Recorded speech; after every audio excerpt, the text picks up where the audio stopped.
আজকে লাঞ্চে বানানো হয়েছে চিকেনের লিভার, যেটা ডোডো বাবুও খাবে। তো এটাকে আমি এখন ট্রান্সফার করব।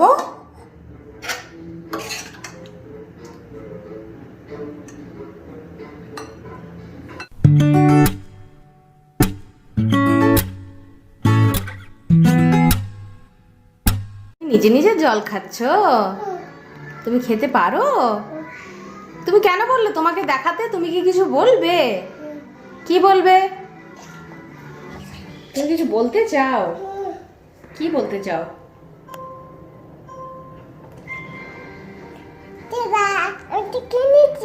Hello everyone, welcome back to my channel. আমি বর্ণালী, তোমাদের সবাইকে স্বাগত জানাচ্ছি।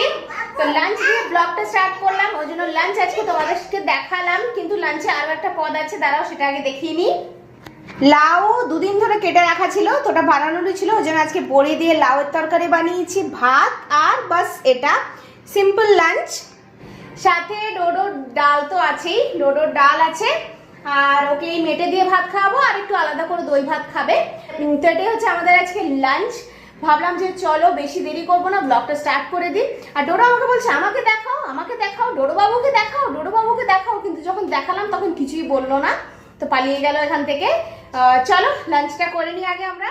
গুড মর্নিং এভরিওয়ান, আজকে নেক্সট ডে। কালকে আমি ভিডিওটা আর কন্টিনিউ করিনি, কালকে শরীরটা আসলে আমার একদম ভালো লাগছিল না, তো যাই হোক ওই জন্য আর ভিডিওটা কন্টিনিউ করিনি। তো আজকে সকাল থেকে ভিডিওটা স্টার্ট করলাম। এক পত্তন সকালের মতো কাজ হয়ে গেছে, ব্রেকফাস্টের পালাও হয়ে গেছে। তো এখন টাইম হচ্ছে ডোডোর ডিম খাওয়ার। ও ডিমটা আমি সেদ্ধ করে নিয়েছিলাম, আমি সকালে সেদ্ধ করে রেখেছিলাম, তো এখন আমি জাস্ট ছাড়িয়ে নিচ্ছি। ছাড়িয়ে ওকে একটা বাটিতে দিয়ে বসিয়ে দেবো। ডিমটা মোটামুটি ও নিজে নিজেই খেয়ে নেয়, ওই জন্য আবার একটু চাপ কম থাকে। আর যতটা বেঁচে যাবে সেটা ওকে দুপুরবেলা ভাত দিয়ে খাইয়ে দেবো।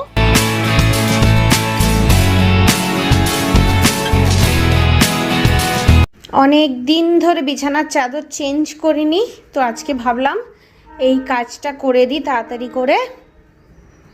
ডোডো, তোমাকে ডিম খেতে দিয়েছি, যাও ডিম খাও। আমি লেগে পড়েছি কাজে, আর এখানে ডোডো চলে এসেছে। তোমাদের মধ্যে অনেকেই আমাকে মেসেজ করো যে তুমি মানে কত ভালো ভিডিও বানাও, আর ডোডো আশেপাশে ঘুরে বেড়ায়, একটুও বিরক্ত করে না? তো মানে আমি তোমাদেরকে বলতে চাই যে ও প্রচণ্ড বিরক্ত করে, মানে মাথার ঘাম পায়ে ফেলে একটা ভিডিও বানাতে।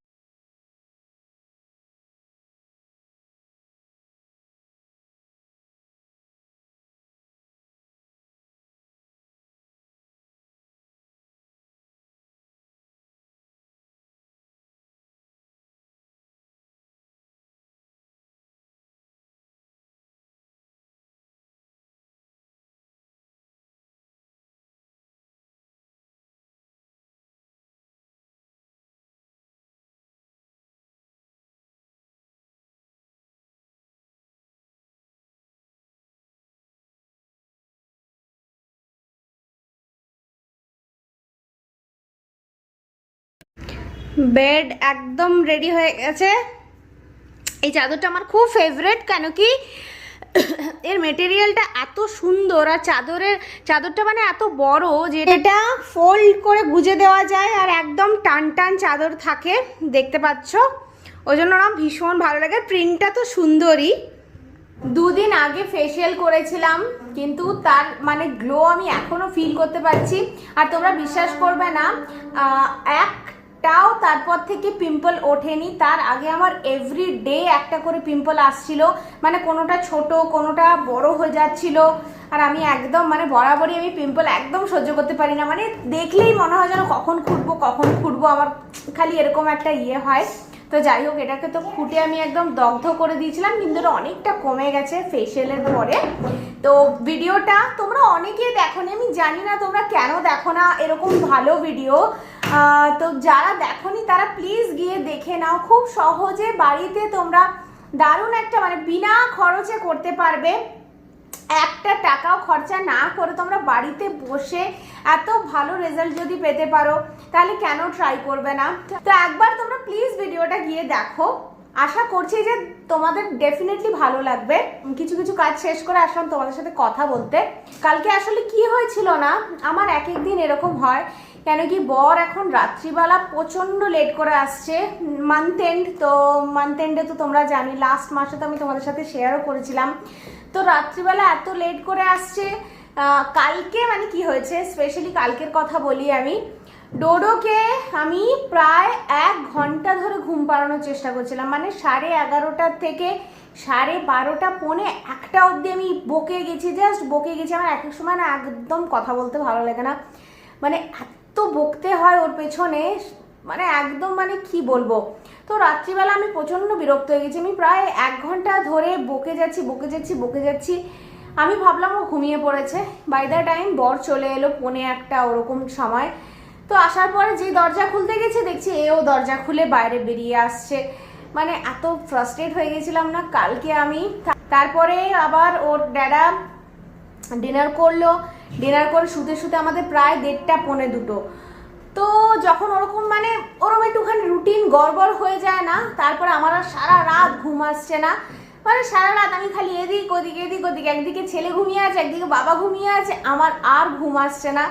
তো কালকে মানে প্রচণ্ড বাজে, তারপরে অনেক লেট আর কি, অনেক ভোরের দিকে আমি শুয়েছি, ওই জন্য আজকে সকালে আমার উঠতে দেরি হয়ে গেছে, আর ওঠার পর থেকে মাথাটা ভারী মানে খুব বাজে লাগছে আর কি। আমার এক একদিন ওরকম হয়, যখন রুটিন এরকম গড়বড় হয়ে যায় না তখন আমার ভীষণ ঘুমের প্রবলেম হয়। তো যাই হোক, এই আর কি, এই চলছে, ঘরের তো কাজ, এগুলো করতেই হবে, কোনো উপায় নেই, বাঁচার কোনো রাস্তা নেই। ডোডো চলো এখান থেকে, চলো ডিমটা খাবে, চলো চলো বেটা, ঠিক আছে তুমি থাকো ব্যালকনিতে, আমি দরজাটা বন্ধ করে দিচ্ছি।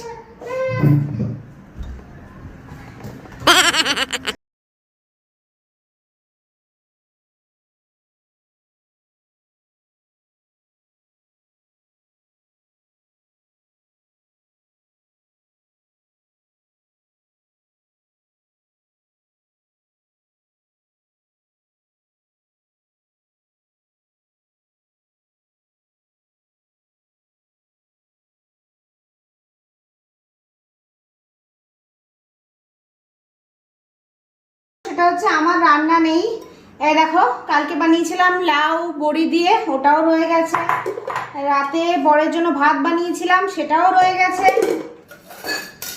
আর এই যে মেটে সেটাও রয়ে গেছে। তো মোটামুটি আমার লাঞ্চ তো এগুলোতেই হয়ে যাবে। আজকে খালি ডোডোর জন্য রান্না করব, ওই জন্য ডোডোর জন্য আজকে আমি ভাবছি দুবেলার মাছের ঝোল ভাত করে নেবো, কেন কি আমার রান্না নেই, আমাদের আর কি বিকেলে কিছু একটা দেখবো কি বানাবো। প্রবলেমটা এটা হয়ে গেছে যে বর এক এক দিন ঘরে এসে খাচ্ছে লেট হলেও, আবার এক এক দিন ও ওখানেই আনিয়ে টিমের সাথে ডিনার করে নিচ্ছে, কেন কি যেহেতু লেট আসছে তো কতক্ষণ মানুষ খিদে পেটে বসে কাজ করতে পারে, তো ওই জন্য আনিয়ে খেয়ে নিচ্ছে। তো ওই জন্য যেদিনও আনিয়ে খেয়ে নিচ্ছে আমি এদিকে ঘরে রান্না করছি, ডিনার বানাচ্ছি, তো সেইগুলো রয়ে যাচ্ছে এক্সেস।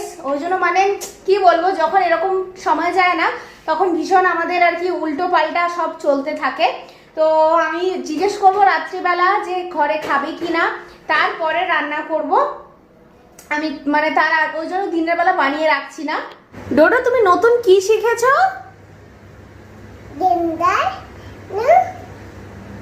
আর কি সাইন একটা দেখেছো রাস্তায়? আরে ভূতের সাইনটা তো ডেঞ্জার সাইন, আর একটা কি দেখেছো? কালকে কি দেখেছো তুমি? নো পার্কিং দেখেছো? আর নো পার্কিং এ কি লেখা ছিল, কোন অ্যালফাবেটটা লেখা ছিল? পি। আর পিটা কেমন করে দিয়েছিল? কেটে দিয়েছিল, তার মানে ওখানে গাড়ি পার্ক করা যাবে না, রাইট। বাহ, ডোডো তো অনেক কিছু শিখে গেছে, ভেরি গুড, একটা হাই ফাইভ দিয়ে দাও আমাকে।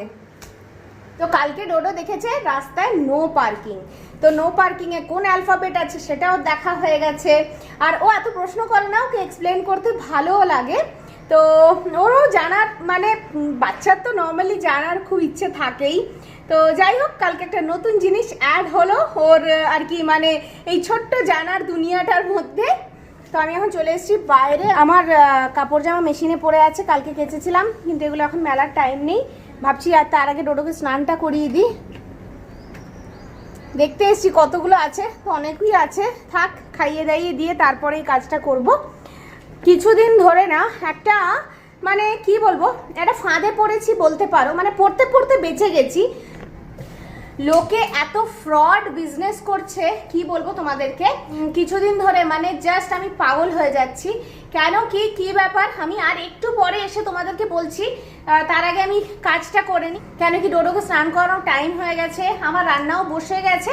আমি ওকে স্নান করিয়ে বেরোতে বেরোতে ওর মাছের ঝোল আর ভাত হয়ে যাবে, কারণ কি দুটো গ্যাসে দুটো হচ্ছে। তো যাই হোক, আমি কাজটা করে আসি, তারপর ভালো করে টাইম নিয়ে বসে তোমাদেরকে ব্যাপারটা এক্সপ্লেন করব। খাবার নিয়ে বসে পড়েছি। ডোডোসোনার আজকে খুব সুন্দর আলু ব্রোকলি বিট দিয়ে ঝোল হয়েছে। এই যে মাছ, এখানে একটু এক্সট্রা ঝোল নিয়েছি যেটা ওর লাগে। আর লেবু কে খাবে? ডোডো খাবে। আর এখানে আছে ওর দই ভাত। আমার খাবার তো তোমরা কালকেই দেখে নিয়েছো। আমি কালকেও লাঞ্চে যা খেয়েছিলাম আজকেও লাঞ্চে আমি সেম খাচ্ছি। আমার না একদম ফ্রিজে রাখা খাবার নেক্সট ডে খেতে ইচ্ছা করে না, কিন্তু কিছু উপায় নেই, নষ্ট হবে, ওই জন্য খেতে হচ্ছে আজকে। তো চলো লাঞ্চটা আমরা করে নিই। খুব ভালো খেতে লেবুটা, খুব ভালো।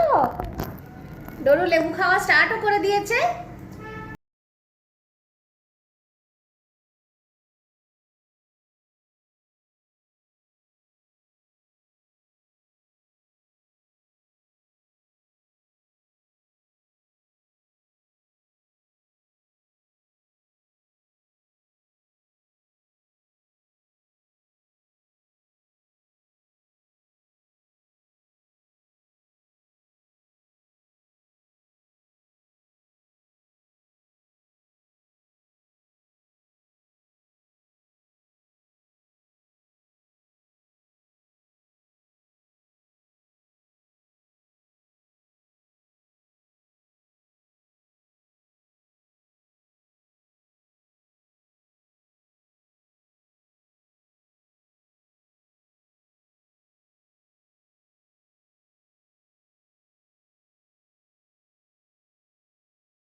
কি টাইম ডোডো এটা?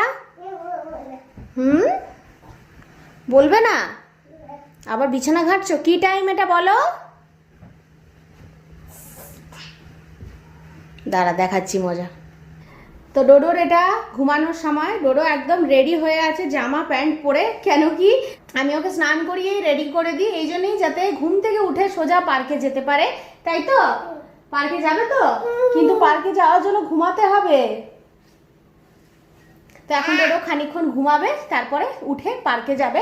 তো এই ফাঁকে আমি তোমাদেরকে বলে দিই যে ব্যাপারটা কি হয়েছিল। তো ব্যাপারটা হচ্ছে কিছুদিন আগে, মানে এটা বেশ কিছু দিনের কথা, আমি অনেক দিন ধরে ভাবছি শেয়ার করব, কিন্তু টাইম করে উঠতে পারছিলাম না। তো কিছুদিন আগের কথা, আমি একটা কোনো জায়গায় একটা অ্যাড দেখেছিলাম যে বেবি ফটোশ্যুটের আর কি।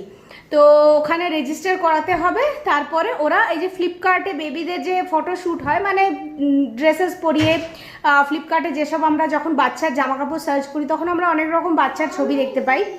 তো ওরকম একটা ফটোশ্যুটের জন্য আমি একটা অ্যাড দেখেছিলাম। তো দেখার পরে আমি যোগাযোগ করি। যোগাযোগ করার পরে আমাকে হোয়াটসঅ্যাপে একটা নাম্বার থেকে মেসেজ আসে। যদি মেসেজেসগুলো থাকে তাহলে আমি ডেফিনেটলি স্ক্রিনে দেওয়ার চেষ্টা করব। কেন কি অনেক সময় মেমোরি ফুল হয়ে গেলে মেসেজেস ডিলিট করে দিই। তো যদি পেয়ে যাই তাহলে ডেফিনেটলি আমি দেওয়ার চেষ্টা করব। তো একটা মেসেজ আসে, ওখানে আমি ওদের সাথে কথা বলি। তো যখন কথা বলি তারপর আস্তে আস্তে খালি বলে যে ফোন করবে ফোন করবে। তো ফোন করে, ফোন করার পরে আমাকে বলে যে যদি চান তো রেজিস্টার করাতে পারেন আপনার বাচ্চার ফটোশ্যুটের জন্য, কয়েকটা স্যাম্পল ফটো পাঠাতে বলে।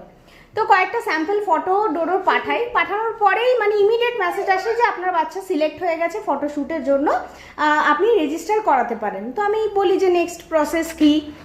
নেক্সট প্রসেসে তখন বলে যে রেজিস্টার করাতে হবে। তো রেজিস্টার করানোর জন্য আমি যখন জিজ্ঞেস করি যে রেজিস্টার কিভাবে করব, তখন বলে যে 5000 রুপিস রেজিস্ট্রেশনের জন্য লাগবে, যেটা নাকি অরিজিনাল প্রাইস 9000 টাকা, যেটা আমাকে ডিসকাউন্ট দিয়ে 5000 টাকা আর কি ইয়ে করতে বলছে। 2500 টাকা আগে দিতে হবে, 2500 টাকা ফটোশ্যুট হয়ে গেলে তারপরে দিতে হবে।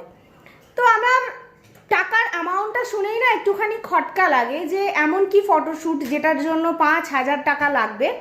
তখন আমি বরকে বলি, মানে ইমিডিয়েট আর কি ওকে মেসেজ করে বলি। তো ওরও এসব ব্যাপারে একটু ইন্টারেস্ট আছে, তো ও কাজের মধ্যে থাকে, ব্যস্ততার মধ্যে আমাকে বলে যে ঠিক আছে তুমি দিয়ে দাও, দিয়ে রেজিস্টার করিয়ে দাও।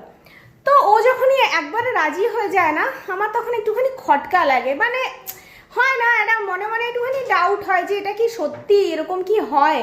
তখন আমি মানে রেজিস্টার করি না সেই দিন, আমি একদিন সময় চাই যে আমি পরের দিন করব বলে। তারপরে তোমরা বিশ্বাস করবে না, মেসেজের পর মেসেজ, মানে আমাকে অন্য আরেকটা নাম্বার থেকে মেসেজ আসে যে আমরা ডিজাইনার বলছি, তোমার বাচ্চার মাপ চাই ড্রেসেস বানানোর জন্য, ডিজাইনার ড্রেস বানানো হবে। তো আমি তখন না একটু ইন্টারনেটে গিয়ে সার্চ করা স্টার্ট করি যে এটা কি সত্যি, এরকম কি হতে পারে নাকি।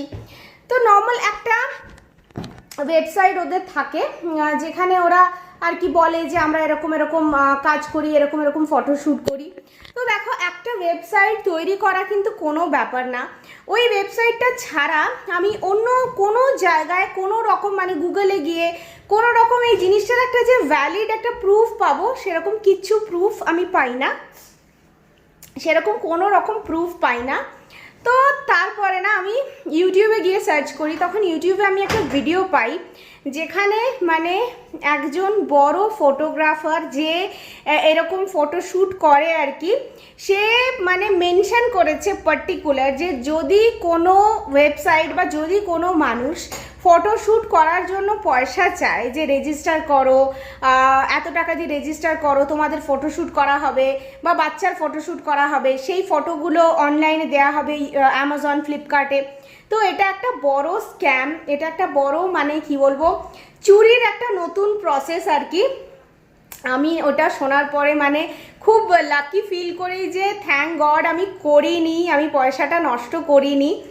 আর ওই যে মানে যেখানে যারা ফোন করেছিল আমাকে, তারা কন্টিনিউয়াস আমাকে ছবি পাঠাতে থাকে যে এ রেজিস্টার করেছে, ও রেজিস্টার করেছে। তো আমি তখন এই জিনিসটাতে একদম শিওর হয়ে যাই যে এটা একটা বড় স্ক্যাম। কেন কি, কারোর পার্সোনাল ডিটেলস, কারোর ব্যাংক অ্যাকাউন্ট, কেউ কত টাকা দিয়েছে, তার যে রিসিপ্ট, সেই পার্সোনাল ডিটেলস কোনো জেনুইন কোম্পানি অন্য কোনো কারোর সাথে শেয়ার করবে না। তো এরা কন্টিনিউয়াস আমাকে পাঠাতে থাকে যে এ টাকা দিয়েছে, আপনিও রেজিস্টার করান, আপনার বাচ্চাকে আপনিও রেজিস্টার করান। তো আমি জানি যে এরকম হয়তো অনেক মানুষের সাথে হয়, আর অনেক মানুষ এগুলোর ব্যাপারে জানে, আবার অনেক মানুষ জানেও না। তো আমি মনে মনে ভাবলাম যে আমার কাছে যখন এত বড় একটা প্ল্যাটফর্ম আছে, যখন আমি এই জিনিসটা তোমাদের সাথে শেয়ার করতে পারবো, তখন ডেফিনেটলি আমি এটা শেয়ার করি, যাতে আরও মানুষ সজাগ হতে পারে, যাতে আরও মানুষ মানে সচেতন হতে পারে যে তারা এরকম কোনো রকম ফাঁদে না পড়ে। তো আমি একদম 100% শিওর যে এটা একটা বিশাল বড় ফাঁদ ছিল। একটা অ্যাড রান করতে খুব কম পয়সা লাগে, কোনো ইনস্টাগ্রাম বলো, ফেসবুক বলো, কোনো জায়গায় একটা নর্মাল অ্যাড রান করে দেওয়া যেতেই পারে, আর একটা ওয়েবসাইট তৈরি করাও কোনো ব্যাপার না। তো অল্প একটু খরচা করে মানুষ যদি একদিনের যদি ওরকম 2,500 টাকা দিয়ে যদি মানে 5-6 জনও রেজিস্টার করে নেয়, তাহলে কিন্তু ওদের ওই যে খরচাটা হয়েছিল সেটা উসুল হয়ে যাবে। তো মানে বুঝতেই পারছো যে কত বড় একটা অনলাইন স্ক্যাম চলছে এগুলো। আমি টাইম থাকতে থাকতে সামলে গেছিলাম আর ভুল ডিসিশনটা নিইনি, ওই জন্যই এটা তোমাদের সাথে শেয়ার করলাম। আজকে ভিডিওটা আর বড় করবো না, এখানেই এন্ড করছি। দেখা হবে খুব তাড়াতাড়ি তোমাদের সাথে আবার একটা নতুন ভিডিও নিয়ে। তাহলে আজকের জন্য